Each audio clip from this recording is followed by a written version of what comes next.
And I got to give a warm welcome to you all because it's great that you turned up on such a gorgeous day to sit in a room like this. And excuse the microphone artifice. It's for the people online more than you. Although if you can't hear us, let us know. So yeah, I've been a journalist for a huge chunk of my life. I just turned 70. I've been a journalist for 43 years. So that's like, the majority of my life. And it's dominated my professional life. I didn't come into the world to be that. I came into the world just curious about the world. I started in toward the career and I wanted to be a biologist and diverted into journalism. And back in the day, journalism didn't look like what we mostly look at now. This is a museum piece, my 1988 article on global warming from Discover magazine. This is in October of 1988. That was a big year for climate change. Jim Hansen was a NASA scientist who testified that in his calculations, the world was already warming. And I went to a meeting in Toronto, the first meeting on the changing atmosphere, they called it. That predated the Paris Agreement and the climate treaties and all that stuff. But it's a weird reality to look back and realize that on the back of this science magazine, there were tobacco ads. So we were selling concern about global warming on the front and selling tobacco on the back, which means to me now, this is a complicated journey we're on. And not just because of the tobacco advertising. I think the last thing we need when we think about something like climate change is more cover stories in magazines. It's conversations with your neighbors. It's conversations with educators. It's building a community that understands its energy needs, and understands the diversity of views in a community. I mean, here in Maine, we're not purple. We're red and blue. It's like a Pollock painting, Your next door neighbor is a very different color than you are in politics. But you can all agree that you don't want a community that's vulnerable to hazards like flooding or fire. And you don't want a community that has unaffordable energy that makes people sick. And is warming the warming of the planet is almost secondary to what you can accomplish just through conversations.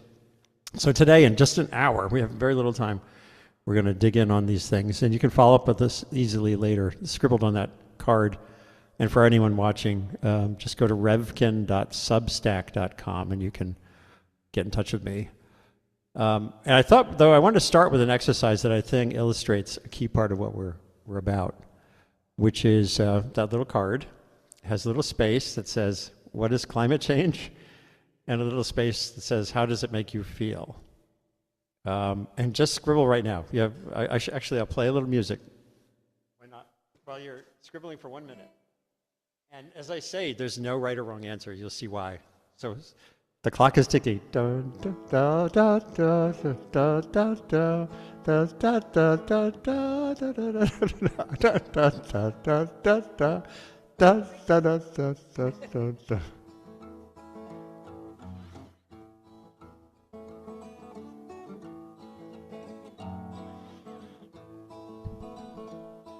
People can do this online at home too, right? That's true.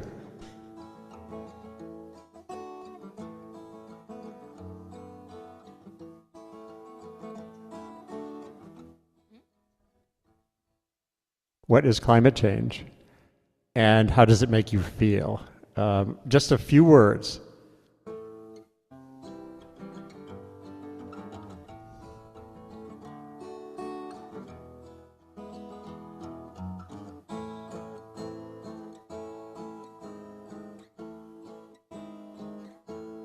I only just thought about the musical accompaniment. So, and remember, there's no right or wrong answers. So anyone who's done, you can just spout out your answers, and we'll start with what is climate change. If anyone already has answered that, yeah. Global warming and rising seas. That's one. Any others?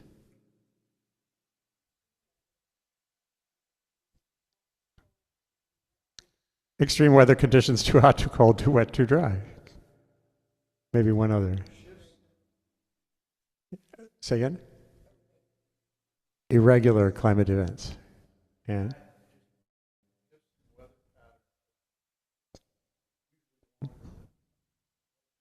that's we'll talk about it. Yep, right, right. Maybe one more? Shifting of weather as we know it. That's the as we know it part is very synchronous with what he just said. Yeah.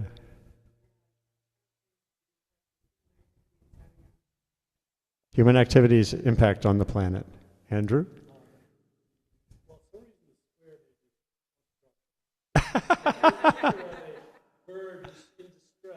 A bird in distress. That's good. That's good. We're in the age of visual information. You made a meme. Any last ones?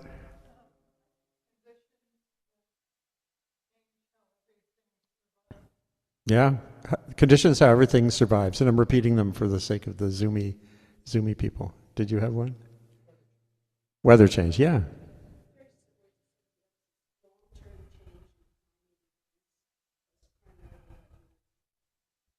Very good. And you're all right. And we're going to get to the feelings in a second. The reason I say you're all right is because oh, Steve, did you have one?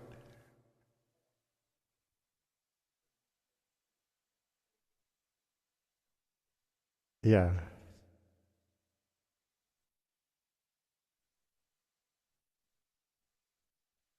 Yeah. Yeah. Well, there's several reasons to think, and then we'll get to the emotion part, the feeling part in a second. The two biggest organizations on the planet that gauge climate change and what to do about it are the UN Intergovernmental Panel on Climate Change and the IPCC, oh, that's the IPCC, and the treaty, the Framework Convention on Climate Change, which was signed in 1992. And they have entirely different definitions of climate change. The IPCC, the science group, when they define climate change in all their reports, it's any change in the climate over time, over periods that climate changes, which, as you were saying, are periods of many decades. The IPCC, I mean the climate treaty folks, when they refer to climate change, they expressly say they're talking about greenhouse gas driven change of the climate, which is what you said, meaning the human influence on the system. So how do we have a meaningful conversation about climate change, let alone the debates about whether it's real or fake, when the two organizations on the planet that are there to help advise governments and the rest of us have different definitions? And I think the exercise is useful because it kind of makes it stresses the importance of, before you speak with someone else about climate change, knowing what's in their head about it is important. And of course, climate change technically is the change in the climate system by whatever means over periods of usually 30 years. There's this concept in climatology called the climate normal. That's this 30-year spans in which we kind of delineate what's current climate, what's the patterns of rainfall in Texas, what's the temperature range throughout the year. That's the climate normal for a big chunk of your life. And those have changed now. So we're definitely in a changing climate. And of course, human activities are profoundly changing the climate system now. But they're not just about greenhouse gases either. They're about land use change. You've probably heard of the urban heat island effect. You probably experienced it if you go to Phoenix, where the concrete is actually changing weather patterns because it's holding a lot of heat. So that's the first thing. Let's get clear on our definitions. And you don't have to have the common definition, but you have to understand what the other folks' definition is too. So the more we talk about these things, it gets around the barrier of me trying to hammer you with some messaging, whether I'm an environmental group or not. And we can get into some more examples of that later. Just a quick round of how does it make you feel? Maybe just one word down the line.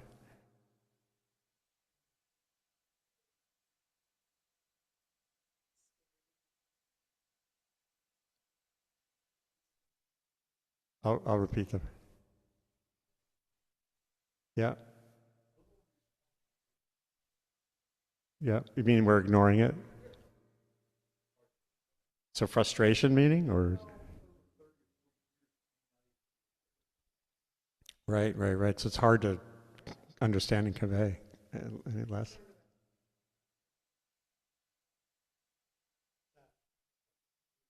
Okay. So, oh, sorry. Group hug.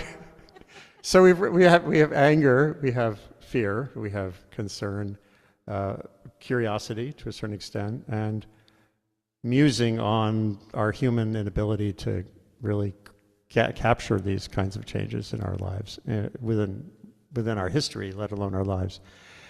And I think that gets at this idea that I only stumbled into, again, when I started writing about this, it seemed like a simple problem. Back in the 80s, we had pollution problems in our minds because the 1960s and 70s led to the Clean Air Act, Clean Water Act, Endangered Species Act.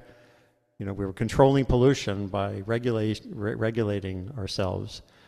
And when greenhouse gases got into the bundle of things that scientists had identified, it just felt like another one of those things. Therefore, we just need a treaty, or we just need a law, and then we go forward. And it didn't play out that way for 1,000 reasons that we can't get into in this span of time. Partially because a big chunk of the world, like China and developing countries, were just getting energized, and they needed fuel, whatever they could find. So that's the big source of growth in these emissions, has come from their just wanting to develop like we did. So at first it felt like a pollution problem, that, a science problem. If I just did good science communication, it could be better. And then policy solutions were there. And it turns out it's just much more multidimensional. We humans tend to care more about their energy access and affordability than they do about things like the long-term changes in the climate system. And on we went. And then I started talking to social scientists. I did a bunch of prize-winning reporting about climate change, and then in 2006, 18 years in, that was the first time I interviewed a social scientist about climate change. And she said to me, Helen Ingram at UC Irvine, California, she said, well, things that people vote on are things that are soon, salient, and certain. That's what you go into the voting booth on, which gets at the point about the things we don't really integrate into our decision making.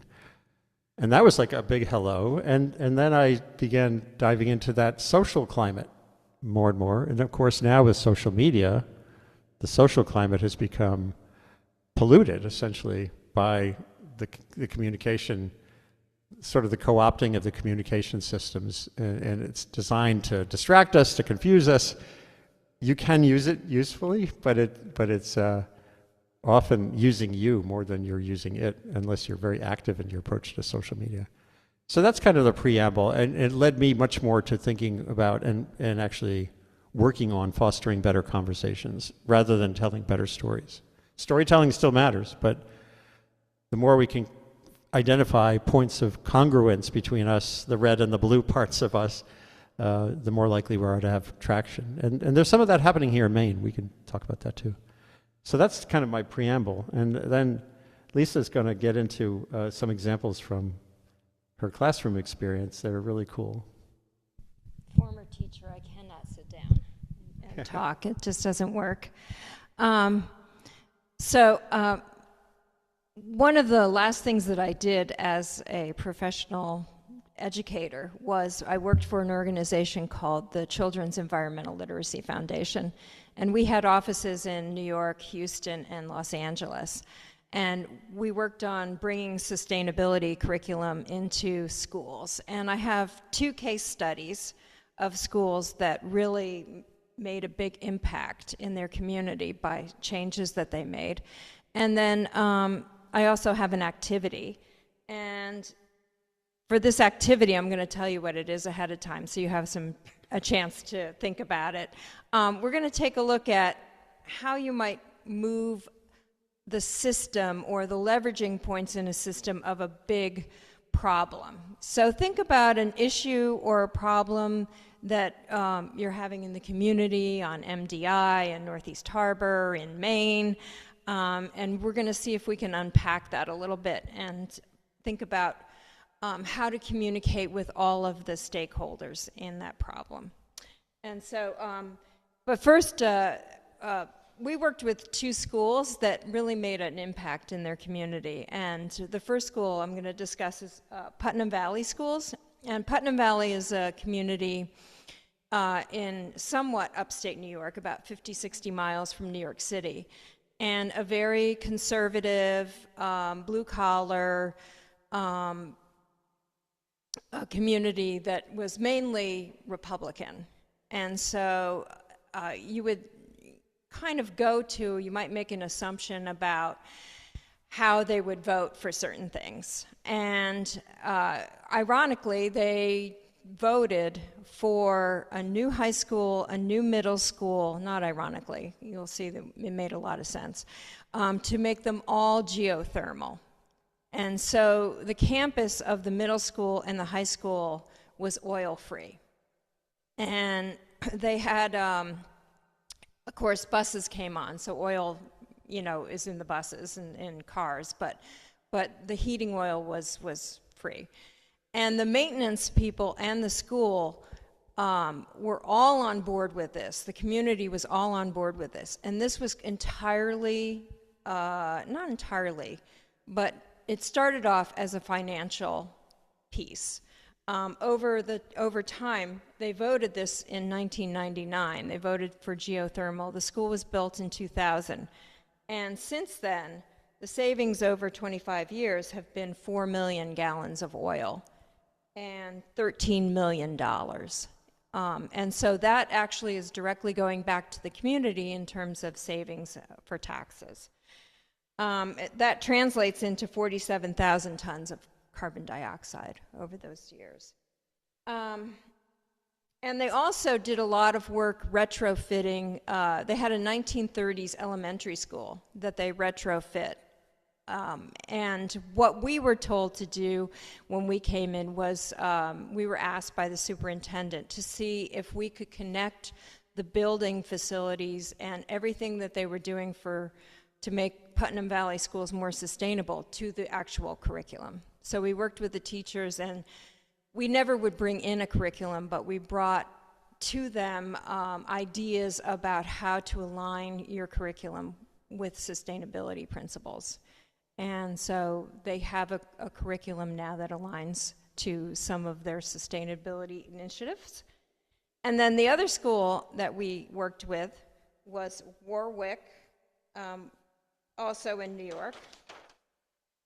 And Warwick Public Schools, they were the first school district ever to win, the entire school district, to win something called a green ribbon, which is to reduce an environmental impact, improve health and wellness, and to provide effective environmental and sustainability education. So we worked with the entire district, and they have the largest solar array. They have an entire field of solar energy, and they use that to power the school. And then they have really tied in their curriculum. They have active green teams. They have agricultural classes. Every 8th grader takes a semester of I forget what they call it, energy and the environment as a course. And so they have really tied a lot of their initiatives to the curriculum. And one thing that was really interesting is that Warwick is in this region called the Black Dirt region of New York, which is an incredibly fertile area. And they were able, because of the local farming, to withdraw from the federal lunch program. So they bring in food, fresh food, from the local community. And so those were the two schools that we ended up working with. That we worked with a lot of schools, but these were two superintendent-driven initiatives which helped to make a big difference. We had some teacher-driven initiatives, and a lot of times those would die out when the teacher retired. So it was good to have superintendent buy-in. And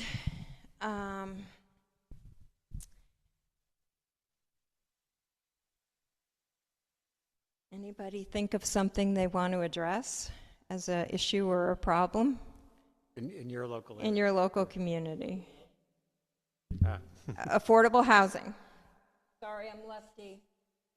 So my students were always able to get away with murder when I was at the blackboard.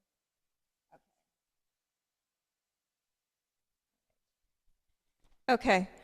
So just think for a second, who are the stakeholders in affordable housing, in creating affordable housing?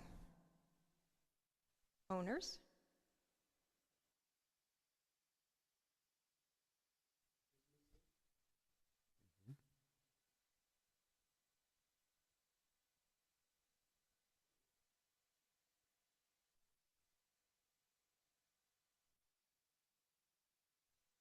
Okay.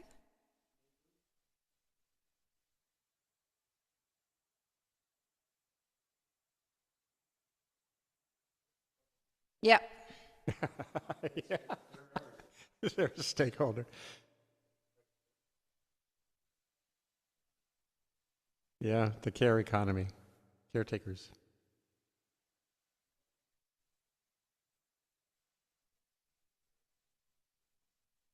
Mm-hmm. Yeah. Yep.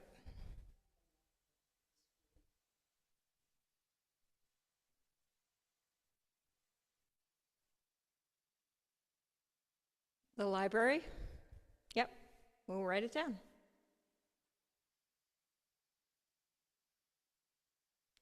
Anyone who commuters, because you get sprawl. That's true.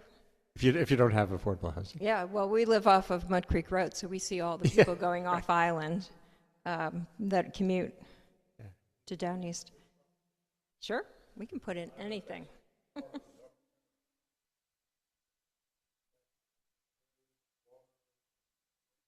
Yep. Taxpayers. Taxpayers. Right. Yeah. Wildlife. Yeah. Nature. Voice to the wild. Okay.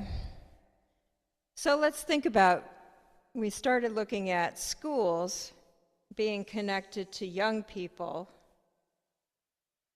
Without young people, there's an impact on the school system. Anything else that connects?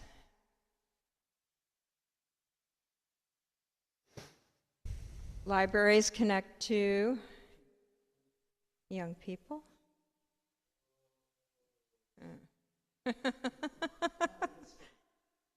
And also, this is going to get complicated very quickly.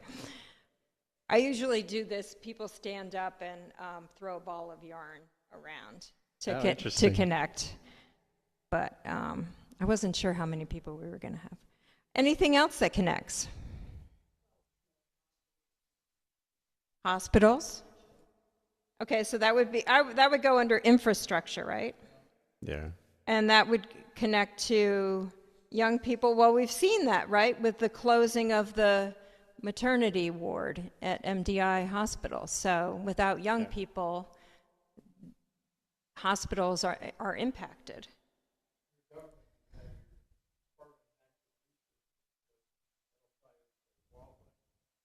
Okay.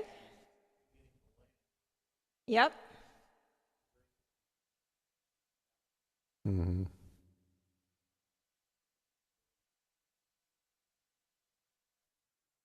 Okay. So for those and that also leads into, I would have to say, neighbors, right? Because where you're getting the land, some people may object to having certain things near them. Yeah.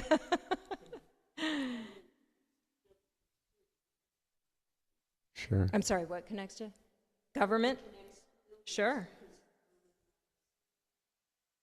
So for those online, you may just see a blur, but it's a spider web of interrelationships and issues. And all of this relates obviously to taxpayers, Right. because they're funding a lot of the infrastructure in the schools and the hospitals and the government. So that's kind of that kind of ties in with everything. Anything else that connects?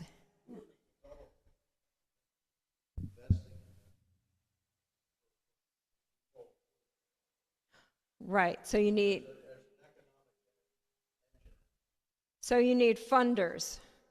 Is that what you, so that people who are somehow there, is it going to be the government that's funding? Is it going to be, is it going to be the community?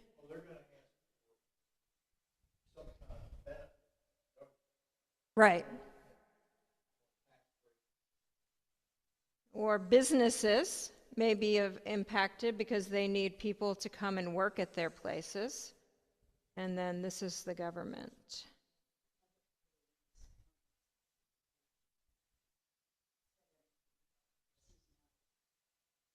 Oh, yeah. Sure. Seasonality. I'm just repeating things for the I'm going to say economy. for the internet. Mm-hmm.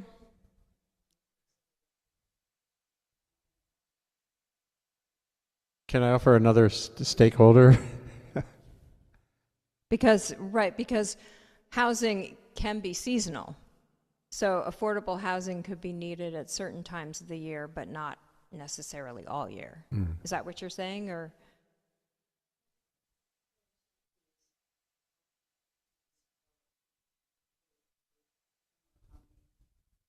Mm-hmm.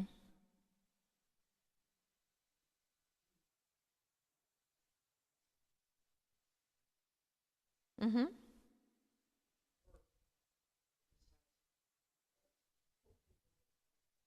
Oh, Airbnbs. Oh, and, I see what you're yeah, saying. Yeah. Oh, and that's Yeah. another thing too, right? Businesses like, Sure. seasonality, and then you have Airbnb Right. that's taking away possibly some of the affordable housing. Right. The one other context can I offer in the other stakeholder is adjacent communities, Yes. because when you have unaffordable housing, people move, and that's where the sprawl comes in, and the commuting and more traffic and pollution. Why am I blanking on how to spell adjacent? You're the word guy. ADJ. ADJ. ACENT.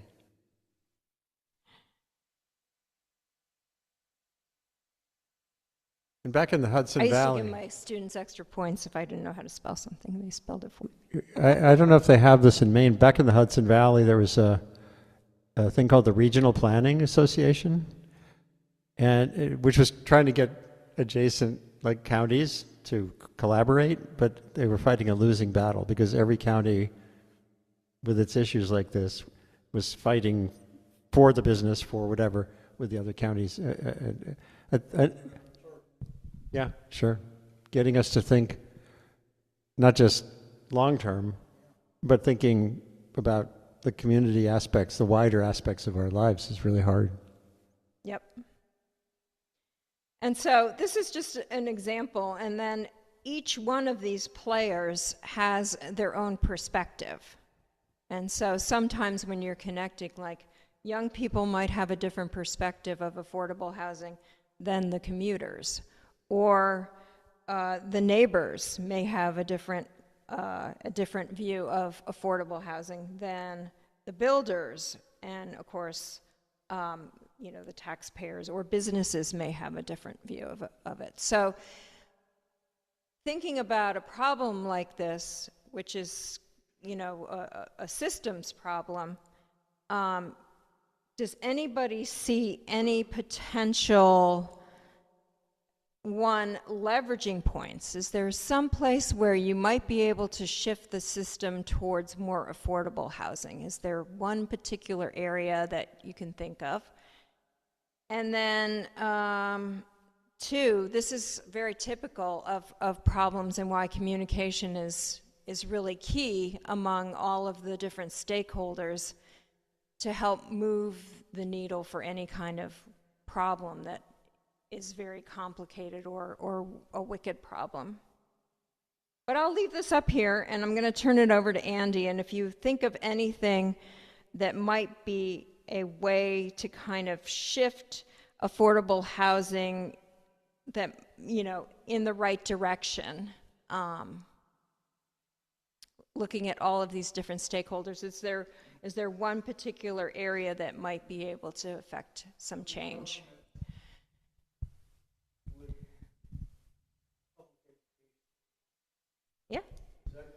Well, schools.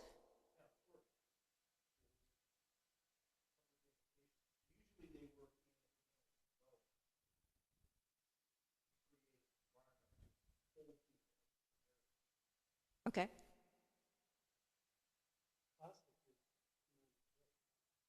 Okay.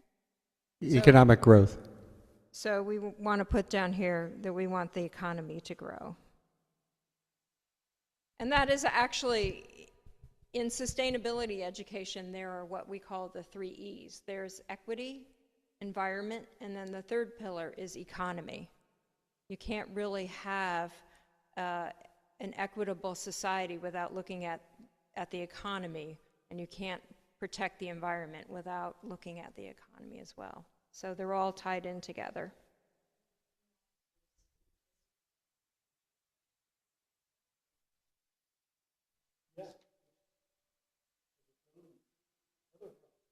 Yep. Right.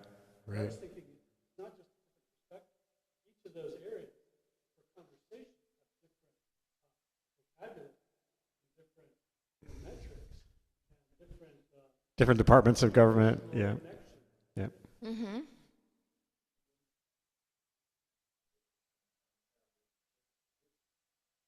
Mm-hmm.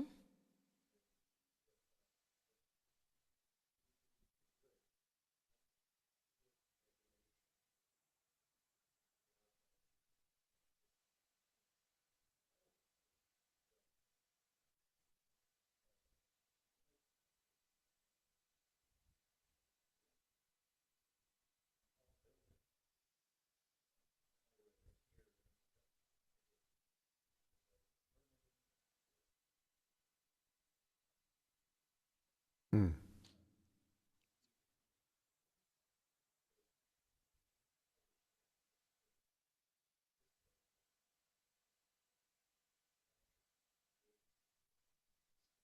Mm. So just for the people online, some key issues are that these different compartments here of our decision making or indecision making around problems like housing, and you can add any other problem there, comes from the different vocabularies, different contexts when you're thinking about schools versus thinking about houses versus thinking about roads versus thinking about adjacent communities, local and state, federal levels of decision making. And as Steve Cotona was saying, our institutions are pretty compartmentalized and crystallized. It was the word he used. How do you create effective decisions around a sticky issue like that when our institutions are from a previous era? So those are all really interesting points that have come out of this.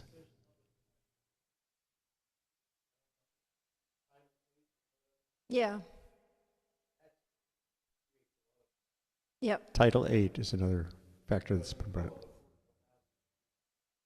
Oh, right.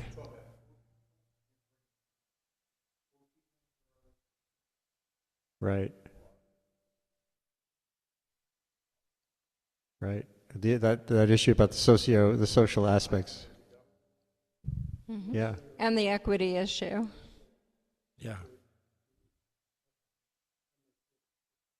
Yeah. So we're going to transition. I'm going to bring up 2 ideas, and then we're going to transition to an open conversation. And the ideas, the reason I call my current media project on Substack and my podcast "Sustain What" is because as a journalist, I've spent 43 years using questions as a constructive tool for deconstructing wicked problems like this one. And climate change is the ultimate wicked problem. They were actually Kelly Levin, a young scientist, a young researcher at Yale, like 15 years ago, wrote a paper with others called "The Super Wicked Problem of Climate Change," because it's like that donut, but in 4 dimensions, and that's a real challenge. And the first thing I try to do is to break problems into their pieces, and also, as we said at the beginning with your assignment, to be clear, to get some clarity on the terms we're using and what we mean. So sustain what? The first question is, well, sustain what for whom? How? And then how warm do you want the planet to be? That's an interesting question. And no, on Earth, there's no single answer to that, because maybe only the people in San Diego has the perfect climate. It's like the least number of heating days and cooling days if you live in San Diego. There's a certain number of places on the Earth there where the climate is just perfect. But we don't all live at the global average temperature. So you can't so that problem becomes, it's not even worth talking about that. But the UN had this whole thing about 2 degrees, 1.5 degrees. And that's why that process is kind of stuck, because it's hard for China and Gambia and Russia and the United States to agree on the things that would turn that thermostat down. That doesn't mean you don't do anything.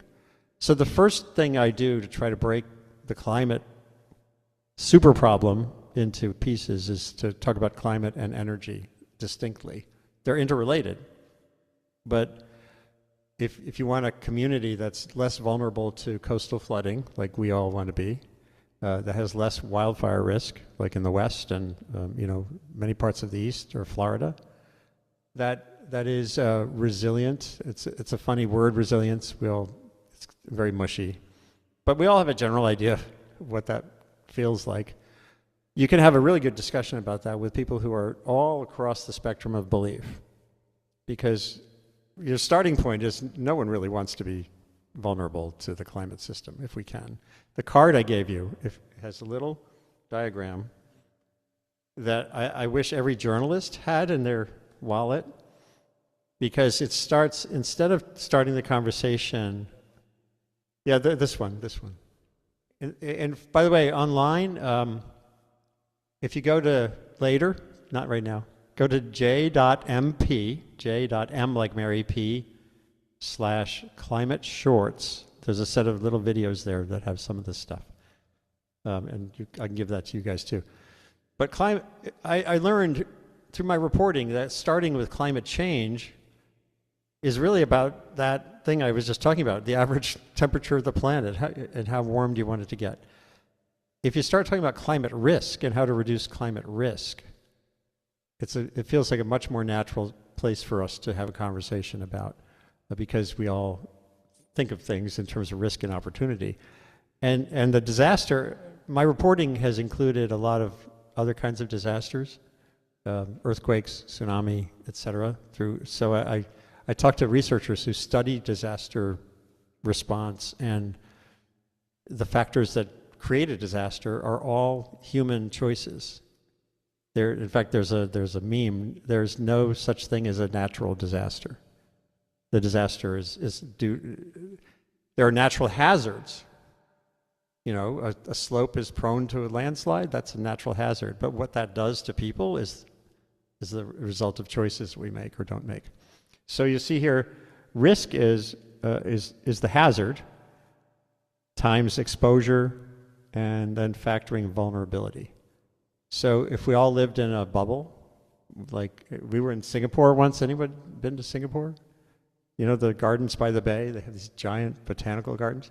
Singapore is rich enough to be able to have a bubble 80 miles from the equator where the temperature inside is like southern Italy. And they have like olive groves and oregano bushes growing 80 miles from the equator because they can control the climate.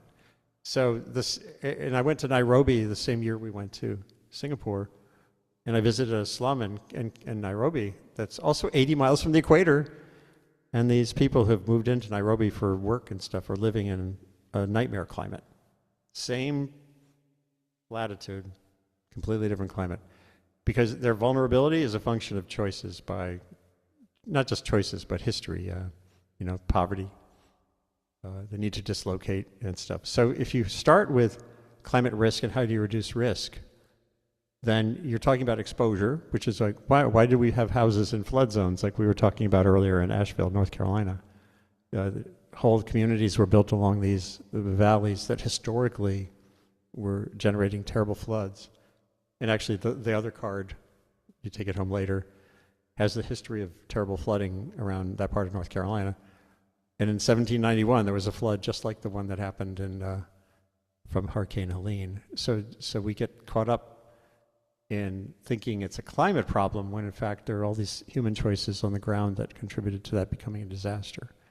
So just thinking about climate risk as a new way to frame conversations around climate change feels to me like a valuable thing to do. And the hazards are changing. Heat is changing wildfire patterns. So climate change is in the mix, but it's not the thing. So when you hear, to me, it's a way to move from slogans toward solutions. A slogan is climate crisis. As a journalist, I would say, who is in crisis and why? And I'll add one more example, and then we can move to questions about this and everything else. It relates to this affordable housing issue. Has anyone lived in the Bay Area in California? Or have you visited San Francisco? They've had those terrible wildfires a few years back around north of San Francisco. Paradise, that terrible fire that killed 85 people.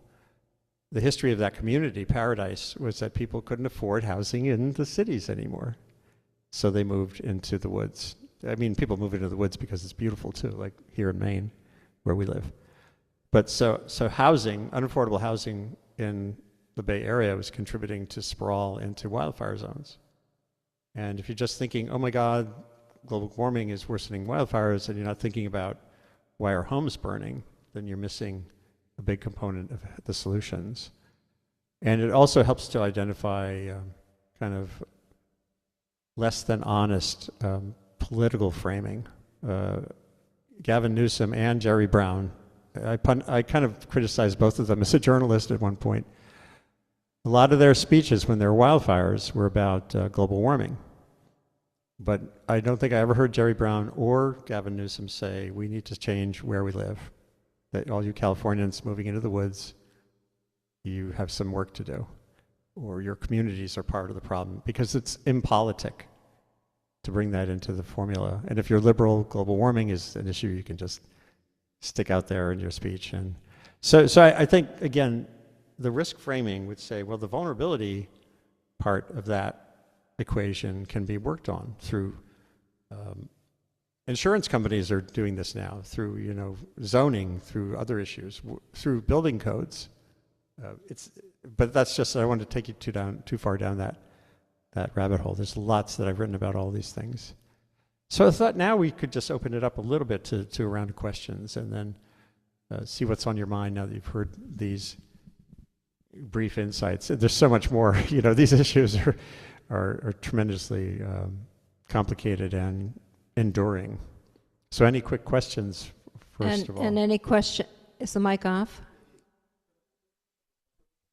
It's off? No. I just wanted to say that are you going to read if there are questions from people online? Oh, okay. Thank you, Zach.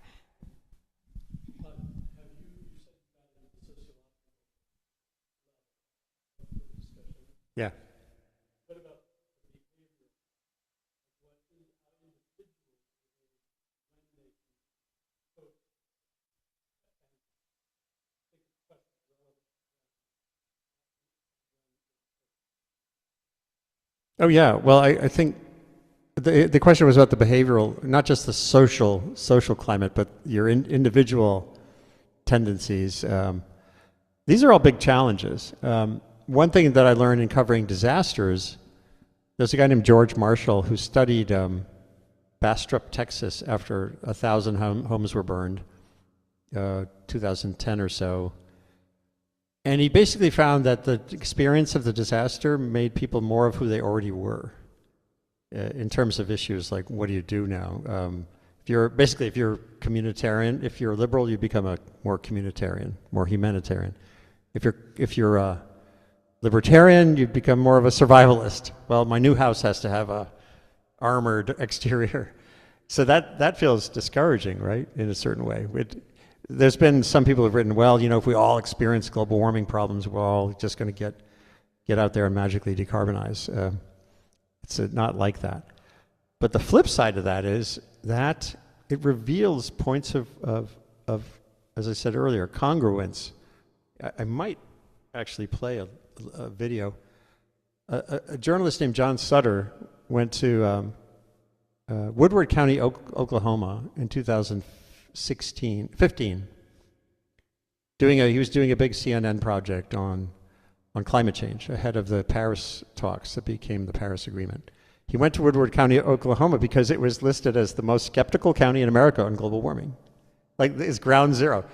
Oil patch, and creationists, people with a religious view that, as one guy told him, God controls the environment.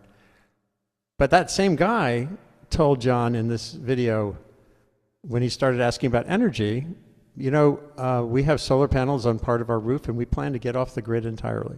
This is a guy who worked for an oil company. He paid for the community to have a creationist playground, sort of dinosaurs and people together, a biblical picture of human.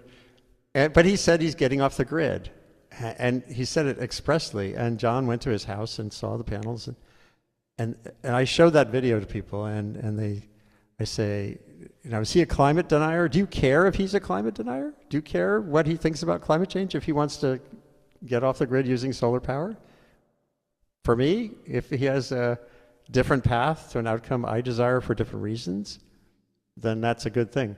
But you would never know that unless you talk to him, as John did.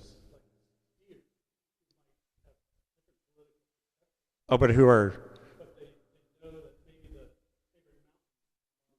For sure. Well, we've seen this. The comment was about skiers.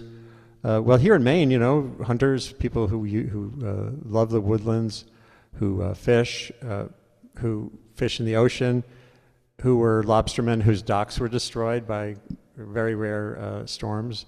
You can definitely, it's a conversation point. You can start to have that conversation. If you go into the conversation thinking that you can change their energy choices based on their dock being destroyed, that's a big, tough lift, unless we come up with electrified lobster boats or biofuel for lobster boats. But you can definitely have the resilience conversation. So that was the other division I was going to talk about in terms of this problem, is have the energy discussion and have the resilience discussion. And you're suddenly talking to people across these red and blue barriers, and you're finding ways to move forward. A Climate to Thrive, the local organization here, just celebrating its 10th anniversary. Steve is on the board with me. They have a program called Local Leads the Way that I think is brilliant, and I would love to see it spread nationally, which is fostering the capacity of local communities on both the resilience side and on the energy choice side to make progress in ways that fit that community. And so that's something to look up. A Climate to Thrive is doing that's why I'm on the board, because I love that approach. You're not trying to sell people on climate catastrophe. You're trying to engage people on things that matter, on timescales that can make a difference. And I think that's great. There was another audio clip that's at that URL I mentioned, j.mp/climate shorts, which is from a guy who ran the Biden administration's loan program. That's when the infrastructure bill gave us literally $1 trillion to spend. And what he said to me in a webcast was, we have these resources. That's changed a lot under the current administration, but not 100%. He said what we need now is someone in every community who can go to the town meeting or go to the school board meeting and say, there's this loan available for electrifying our bus fleet or for changing our streetlights to LEDs. Having that local maven who's connected enough to have those conversations or drive the conversations at the local level is a key opportunity. And he says it's just a few hours a week. We just need more. He said there's 19,000 towns in America, and we just need to sprinkle that area with people who have enough engagement to be the local constructive nudger. And now we should turn back to your questions, including about this. We have another 10 or 15 minutes, so thank you for listening. Are there other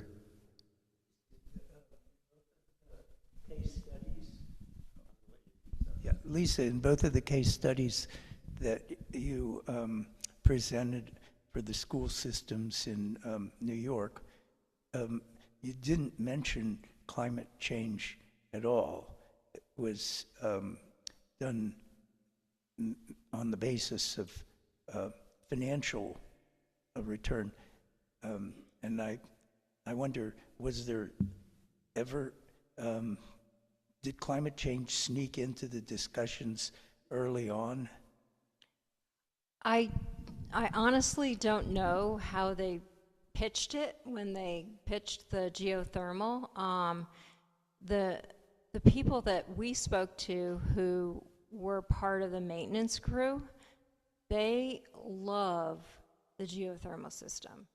It's easy. It doesn't require a lot of maintenance, and also it just saves money. And so I think it was pitched that it would eventually save money, but I think it was a leap of faith for them to go ahead and put the system in initially. But now everybody's on board with it. It's become a part. It was such an integral part of the school that we were, as I said, we were hired to kind of revive with the students how unique it was to have this system in place, and to make that a part of the curriculum. The superintendent said, I really want the students to know about their building and their community and how we have these initiatives and how they're helping the community overall. And also, an interesting thing with the geothermal system is that many schools, as particularly older schools, are having to retrofit because of climate change. They now need air conditioning. And the geothermal system is cools and heats. So they don't have to worry about that. They also were able to get federal funding because of the tax bracket the community was in. So they a lot of it was paid for by the state. There was a school district where our son went, and they built a new high school, and they wanted to do the geothermal, but they got no state funding, and so it turned out to be too expensive. They put solar panels on the roof, but they weren't able to get the geothermal system put in. And that gets back to your diagram, because the government Yep. it makes choices that can stimulate or impede these kinds of decisions. She'll laugh at this because I was obsessed for a while. Every school or every structure like this is a place where communities can learn about these kinds of choices. In the Bronx, I went to a school. It's the High School of Energy and Technology. New York City has all these specialized high schools. And the students did a boiler room tour as part of their curriculum. And the custodian was the teacher for the day. And I went along on this, and it's mind-blowing. If you Google for Revkin and boiler room tour, you'll find the video that I posted of it. And that could be done anywhere, where you say, well, how is this school heated or cooled? What are our choices? How much fuel do we use? And the kids were suddenly really engaged in questions, just not thinking of their school just as a place to sit and scribble on a sheet of paper, but that the school itself is a system. You could draw that same kind of pattern for the choices. And New York City schools, they learned that just as recently as the late, I think it was in the 1990s, the last school in New York City that was burning coal in their boiler finally moved off of coal. But you don't learn those things unless you're thinking about our everything around us as a system. Any other questions?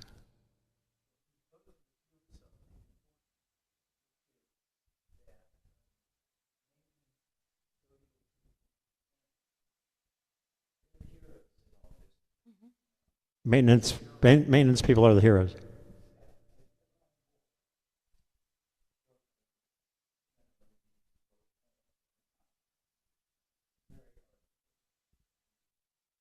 That's right, and that applies to roads and all the other all that other infrastructure stuff there. Any other questions or thoughts?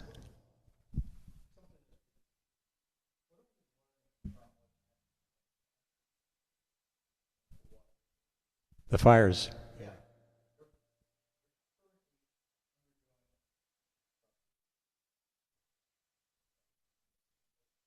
Yeah, the really, yeah, yeah, that's sure. By the way, this card, the other card I gave you, it says unbilled forward spongier. It doesn't have to be spongier. It could be less fire prone, less flood prone, and building back words with the prefix re, like rebuild. Those are not words we need right now. We need words about being proactive, being prosilient, not resilient. Thinking about what a community in an area like that can live with wildfire. I did some writing about this program called Living with Wildfire. Our 100-year history in America was to fight fire, the whole Smokey the Bear thing. And it was completely flawed, and that's what set up many of these problems. There's too much fuel in the forests and the like. So, and just briefly, and I wrote about the Boulder, Colorado fire, the Marshall Fire. Unfortunately, this is a pattern you see many places.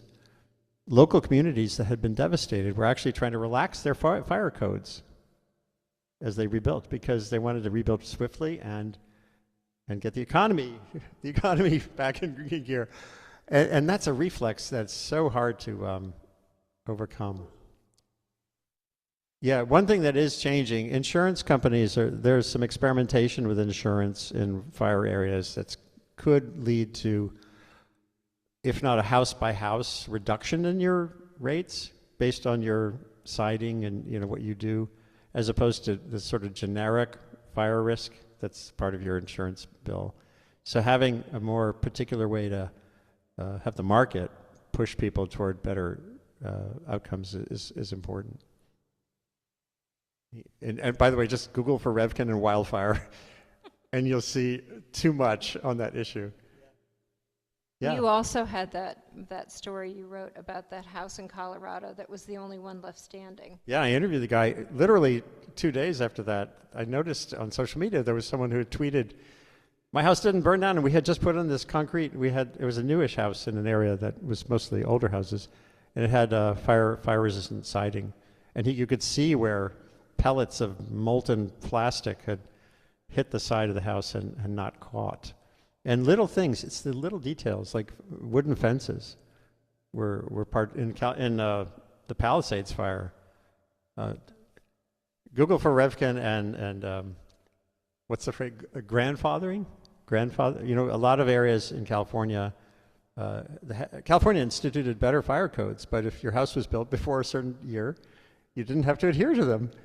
The Palisades, that whole community, hundreds and hundreds of homes were built not to the modern code because they were grandfathered out. So it's not just and a lot of people said global warming, Palisades fire. Palisades fire, and that's a distraction. Yes, climate is changing. Yes, it's changing fire patterns, but that was an urban firestorm that happened there, and it was because there was so much fuel in the houses themselves, and we could do something about that.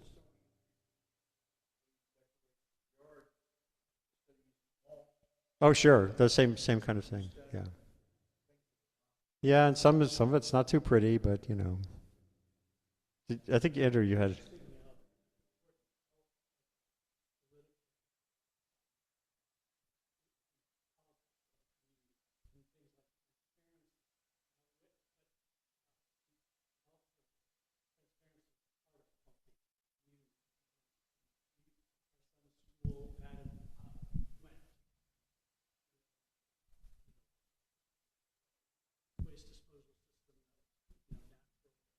They had some problem, and people, sometimes with the bad smell, Mm-hmm. but sometimes the technology they were using to kind of monitor, regulate the system failed, cutting edge tech. But they had to keep talking to everyone. We're trying to do something new here. Right. Your students learning how the schools use energy. Way to get everyone to understand. Yeah. The comment was about transparency, and I think part of that was about understanding that the path forward sometimes is not smooth, and that it's a learning journey when you're putting in a new system that may have some issues, but you make choices and you learn and you move forward. And that we're in a moment in time in history when everything is changing all at once, like that movie. What was that hit movie? Everything, everywhere, all at once.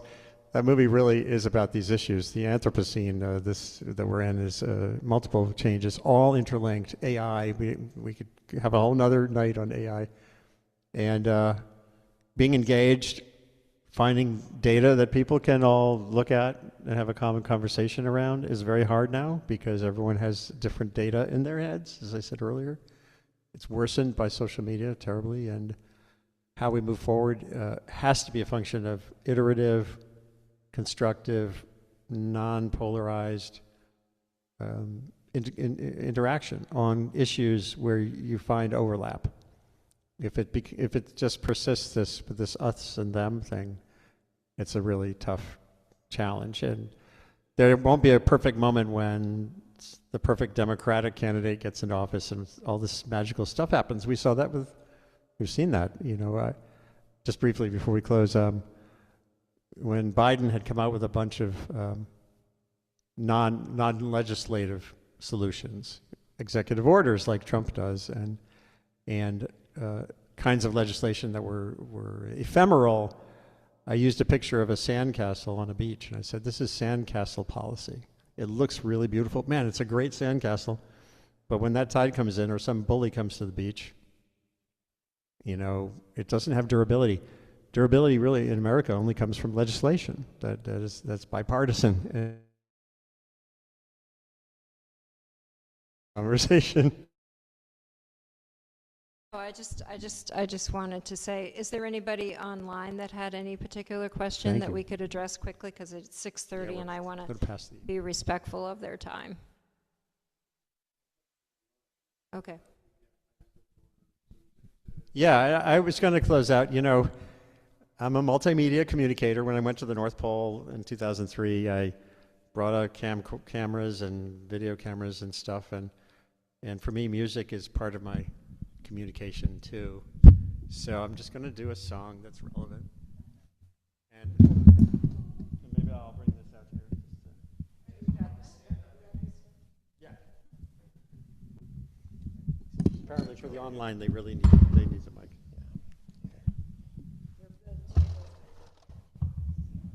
Thank you so much. And just Google for Revkin and song. You'll find my music side. So this is from my new album, and it's called The Flood. And I wrote it inspired by Lisa's experience in Boulder, Colorado, when she was there just before we decided to get married. They had one of those classic Rocky Mountain flash floods in Boulder, and it's known for that. And this song came out of that. And I play upside down, as Andrew knows.